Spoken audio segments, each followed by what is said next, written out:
It's Jhozae and I'm here to slay. Come to you, not here to play. So get your likes in. Gotta get those comments in.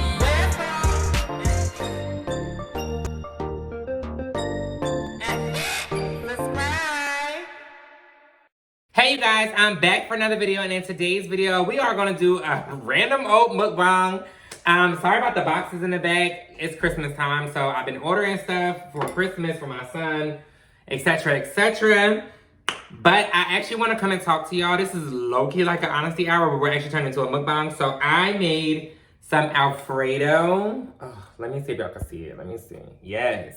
I haven't stirred it or anything like that, but I made some chicken and broccoli Alfredo.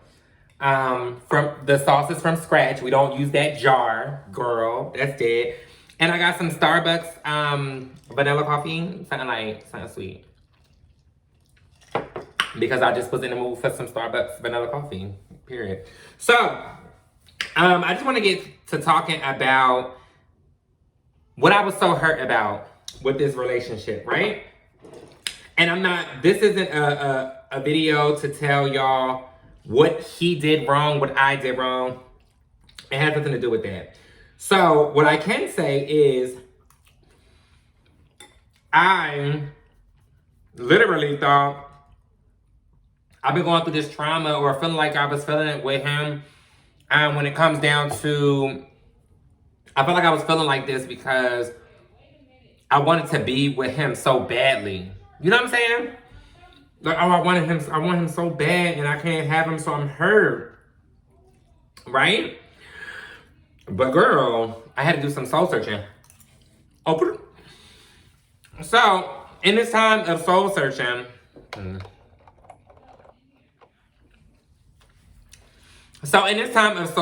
what I found out is that's not what I'm super sad about. So I'm gonna have to give y'all like this little small, tiny story time so that y'all understand where I'm coming from. I'm gonna eat right here, look, just like this, so y'all can see what the vibes is. But the story time dates back some years ago, right? I was working at this place for educational testing services, and at this part of the year, we were working inside the warehouse, because I did both. I worked on the phones and I worked in the warehouse too. So, but it was just like seasons. You start in the warehouse, get all the books and stuff situated, sorted. Then you go over to the call center, and people start getting their grades and stuff back, and blah, blah, blah, so on and so forth, right? So we were in the warehouse one day. We was doing our thing with the books, and we're sitting in between the books. It's me, these two older black ladies, and this young gay girl. Her mom was the boss or whatever. I don't know if she watches my videos, but what's up, boo? Anyway. So we were like talking, and we started talking about marriage, right? So, you know, I'm like, yeah, I want my wedding to be blah, blah, blah, blah, so on and so forth. Blah, blah, blah, you know, whatever. So, the one lady, the darker lady, she said, you know, I'm sorry, but like, I wouldn't come to your wedding. Like, I don't support that. But I think that you're a great person, but I don't support that. So I wouldn't go to your wedding. And I'm like, okay, that's fair, you know, whatever. Look, she's an older woman. We are not best friends. So if that's how you feel about it, cool, right? So then the other lady, we were talking about like relationships or whatever. And she looked to me. I don't know why this sticks with me so bad, y'all. But she looked to me and she said, I'm sorry, but God is not going to bless you with a man. He's just not going to do that. Like, basically, like, it's going against everything that God is, from allowing me to have love. You know, because back then I wasn't even transitioning or anything. Like, not that makes a difference to society. They don't really care if I'm trans, gay. They don't care. All of it's an abomination. It doesn't really matter. And basically, like, she's like, you're not going to be blessed with no man. So every time I break up with somebody, or we end our relationship, it hurts worse because my mindset isn't on the fact that I can't live without this person. It's on the fact that this lady keep proving to be right every time that me and a person doesn't work out. And I think I was so hurt by that because now I'm back to square one, feeling the way that I felt before he came into my life. You understand what I'm saying? Like I said, I don't think that he's not really a bad guy. He's not a bad guy. He didn't, like I said, he didn't cheat on me. So, you know, that's one of the things that we worry about. But it's not the only thing, okay? And I want people to understand that. Just because they don't cheat does not mean that that's all you need in a relationship to survive. I need more than that. I need more than you just not messing with someone else. That should be like the last thing you think about doing. But I do need affection. I need love. I need attention. I need effort. Something as small as effort. I need that. So, our problems are a little bit more deep-rooted than just a cheater or whatever. It had nothing to do with that. It wasn't going to work out. It just wasn't going to work out. But I was really wondering, because the thing about it is, it was my idea to break up. Plot twist, because I wasn't happy. And I just expressed it. I didn't express it to break up. I expressed it so that we can fix it. But pretty much his solution was, let's just end this. And I'm not arguing with nobody, girl. I said, okay. I said how I felt. I said what I wanted. He said that that's not something that he's interested in doing right now. We called it quits. So, but I was already unhappy. You know what I'm saying? I was already unhappy. I felt like I was losing myself within this relationship again, because I felt like I was holding on to something that should have been let go. But I didn't. You know what I'm saying? I don't know what it is about me. I think it's just my space for unconditional love. I literally do have that unconditional love for people. So it's like I keep looking past people's flaws and keep forgetting about my own feelings. My own feelings. I always push my feelings aside. I always push my thoughts and what my wants and needs to the side so that somebody else can be happy. Call it selfless, but sometimes it's dumb. So in this case, it was just dumb. I mean, I'm not gonna say I completely did that. It's not like I'd be like, you know, I don't mind. I'll accept that. No, that's not how that was. Like, he'd be like, what do I do now? I'm like, you ain't do nothing, but I don't like this. Because I speak my mind. So anyway, we're not really here to talk about him. We're more so here to talk about why what this lady said to me been sticking with me for so long. Like, she's not God. She is not anybody of superior. Maybe it stuck with me so bad because I believed it in a sense. Right? Does that make sense? People always say, like, she's not sure. Who is she to say? But maybe the reason why it's resonating so much with me is because I believe her, which is horrible. But I think I felt like I just grew up feeling like that. I always felt like I'm never gonna have a good man because I'm not what God's image is. So let's get into church. People say don't talk about religion. You can't tell me what to do. So they're God-fearing people and blah, blah, blah, church people, whatever, blah, blah, right? Now, let me give y'all the throwback of me. I used to go to church a lot. Like, a lot. Out of my family, I was probably the only person that was going to church, literally. My sister might pop in sometimes. My cousin, she was in it off and on here and there, but she would go a decent amount of times. But I was like the main person. Like, my mom and them didn't go, none of that. I was the only one going to church, right? So, since I was a kid, church has always taught me that who I am is wrong. So back when I was gay, I'm an abomination. Now that I'm trans, I have a mental disorder and I'm an abomination. So it's like what I always used to think to myself is, why do I need to be a good person when it doesn't matter? I'm damned anyway. Like, I'm going to hell regardless. It doesn't matter if I'm good or not. It don't really matter. I'm still going to hell. So why should I even be working this hard? Mind you, I still became a good person. You know what I'm saying? Like, I didn't give up on my parental duties. I worked. I always work. I bust my behind. I make sure my bills are paid. I do stuff the legal way. Now, don't get me wrong, girl. She may, here and there, she may have before, maybe skip the scam at the Walmart. But, girl, You would think that the depths of my badness is so far. The only reason I got locked up is because I had a traffic ticket that I didn't pay for like 6 years, 7 years maybe. And it finally caught up with me. Other than that, girl, I don't get in trouble like that. Now, fighting, girl, please. Before I was an adult, girl, please. Girl, cancel. Cancel me altogether. But, you know, I was a child with a lot of trouble stuff going on around me. But anyway, I was going to church. I was doing my thing. And I would be sitting there and they just be talking. And I'm just like, wow. So church taught me how to hate myself. The first place I learned it. My household, we didn't do that. My mom wasn't in here like, you're wrong for being yourself. I was accepted in my home. It's when I got to church to realize that, wait, so who I am is wrong? And I love church, y'all. Loved church. I did the choirs. I would go every freaking Sunday. I'll do my rehearsals, Bible study. Girl, I did things. So the fact that this place that I'm forcing myself to go to because I want to be right with God. You know what I'm saying? I don't want to have beef with, I don't want me and God beefing.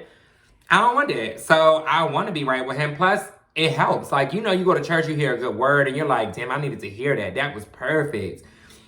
That's my schmoo. Like, that's what I wanted to do. But every time I go there, one way or another, I'm an abomination. Or we need to just pray for me. Or I'm a sin. How do you think that's going to make a child feel over the years? So if I follow these religions that are out there, I'm following religions that don't nurture me, nurture who I am, or accept who I am. So I wrote a post on Facebook, a good long post, girl. And one of the boys on there said, go to an LGBT-friendly church. So I said to him, the Bible is still the Bible. It doesn't matter if the people aren't rude to gay people. What's in your book?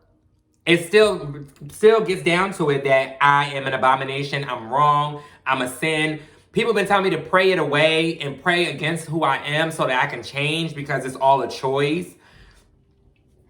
What? Like, girl, I'm trying to tell you, I done been through some crap. But, you know, if I follow your religion, at the end of the following, I feel like I'll hate God before I even say that I love him. Again, because everything that I've done or who I am doesn't matter because I'm damned regardless. Make it make sense for me. How does that make sense? So, church is out for me. I wasn't paying attention at churches anyway. Me and my cousin was just talking about it and she was like, you was all on your phone. I'm like, girl, because I'm just so past it. Like, I was trying to get back into going to church because, you know, she was going. I'm like, let me just go because I love church, you know, whatever. Or love church, whatever. I got there, girl, and I'm over here like, who that boy in the pew two? In pew two. Is that by Valentino? Girl, that's how I was. That's how I was coming. I wasn't, like, paying attention to the word. I was in my phone. My eyes was closed half the time. Like, I just wasn't in it no more. And I feel like I'm old enough to be morally correct on my own. I'm pretty good at checking myself. I'm not gonna say I can do it all by myself, but I'm good at checking myself, and I pray, y'all. The conclusion is, I'm not saying I don't believe in God. I believe in God, I love God, and I feel like me and his relationship is like this. Especially now that me and, you know, homeboy broke up or whatever the case may be. We just got closer, and I was able to cry to him and vent to him. I even wrote down paper, like a letter to him. Like, I be doing that sometimes. And, you know, within doing that, like, I just feel like he really always has my back. No matter what anybody says, I feel favored. I feel like God really does favor me. I feel like he does love me. I don't feel like he does not. You know what I'm saying? But if I continue going to these churches with all of these people with these judgmental ways and a book that was written by another man, girl, I would never make the cut. So I'm going to go by how I feel. I feel God, I'm not going to say he talks to me or whatever, but I'm an empath, right? I can read people's feelings and things. The feeling I'm getting from God is I love you unconditionally. You are my child. Don't listen to what they're talking about because that's not what I said. That's the vibe I get. That's what I get from him. That's exactly why I have not let him go. Because I don't feel the way that y'all feel. I don't feel that way anymore. So I think when me and him broke up, it was just like, oh my gosh, she's starting to hit that again. So I had to dissect, why am I so upset about this? Like, why am I upset about this one thing that I will never find love? The thing about it is, somebody will come my way. Somebody will show up and show out for me. I feel like I'm a great person. I don't feel like I'm perfect. Don't get me wrong, but I feel like I do a lot for people. You know what I'm saying? I'm very giving. I'm very loving. I'm cool. I'm understanding. Oh, I could be a bitch. Okay. I will pop off. I do throw hands. But I still got good qualities too. So when it comes down to it, basically my whole issue is settling. When I have a feeling to not do something, I shouldn't do it. I have to listen more often and listen to God. One thing he said to me before we, when we did break up, he said, get closer to God. I didn't want to hear it from him, but I'm like, I have a pretty decent relationship, but I could always be closer. And everybody else can see your flaws before they can see their own, so we know that. Okay, y'all, so I had to change my drink, girl. We got cranberry ginger ale on them. One thing about me and coffee, girl, I can have some, but I can't too much, okay, girl? So one glass was enough. If not, I'm going to be having a boo-boo-boos, girl. Be on that toilet for all month, and I don't got time for that. So, basically, like I said, my conclusion to all of this is I deserve to be loved. I am going to be loved, and somebody will love me one day. My dream wedding is going to come. What I envision for myself is going to happen. So, because God will. Not yours, not mine. God will. You know what I'm saying? I'm going to keep pushing towards what I want. But don't settle. Never settle. If your gut is telling you, oh, this not my type, just don't go for it. Period. Nobody says that you have to settle. But people always tell me, like, stop being so shallow. Like, just because he's not tall does not mean he's not the man of your dreams. And I was watching Girlfriends, girl. And when Tony married Ty, the little short, small Jewish dude. And they're like, she's like, but I love you, and I'm not superficial. You don't have all the money in the world, but I love you. Like, that's how I am. I just love because I love you, not because of what you have and what you have to offer. So I unconditionally love people, but I'd rather unconditionally love somebody that is my type. And that's that. So I'm not going to overdraw this. I'm low-key done eating, girl. I don't be eating as much. I shouldn't even made a big plate like that. But I just wanted y'all to know the backstory before y'all just, we just thought that it was just another heartbreak and that was it. It's more to it, you know what I'm saying? I feel like I had to find it out. Like, I've been writing. Hold on, let me show y'all. Let me show y'all. First of all, she been writing, okay? I don't want to put too much on the screen, but she been writing pages. Girl, I be writing. Like, literally. Writing. Because when I got to get stuff off my chest, paper and pen. Like I said, I'll write notes to God just because it's more organized for me to pray that way. Like, I feel like I have ADD low-key. And I feel like my mindset just, if I start thinking about one thing, next thing you know, I'm thinking about elephants jumping over a fence because my mind just wanders like that. To be more organized, I'll just write. And I'm good at it. But that's all I wanted to do, y'all. Welcome to day one of Vlogmas. I'm probably gonna have to do 2 videos in one day just because my uploads take forever. Annoying, right? But I love y'all. Tell me how y'all, felt about this. I can do more mukbangs and just sit at my computer and just talk to y'all, whatever. But I had to get this off my chest to let y'all know because I don't want y'all thinking like, sometimes it's not black and white. Sometimes it's not like, oh, we broke up. I want him. I don't want this anymore. Sometimes it's way deeper. But I love y'all so much. Let's just get straight to it. I don't know what I'm going to be coming through with the videos, but I'm going to be organizing a schedule tonight. I'm probably going to do another video before I go to bed tonight. Maybe more than one video because I want to participate in Vlogmas again. I only did it 1 year, and I think that was like 2017, low-key. But I want to do it now. Like, I'm ready to get in on Vlogmas. I need to start producing videos and getting my face back out there again. So, yep, I love y'all so much. All the videos at the top, make sure you guys click on those past videos you have missed. Make sure you like, comment, subscribe. If you're new to my channel, hit the subscribe button. You're not disappointed. Oh, turn your notification bell on. It is down here. Turn on to get everything I post, because my posts are on point. I just want to say that I love you guys. Be through you. Bye, y'all.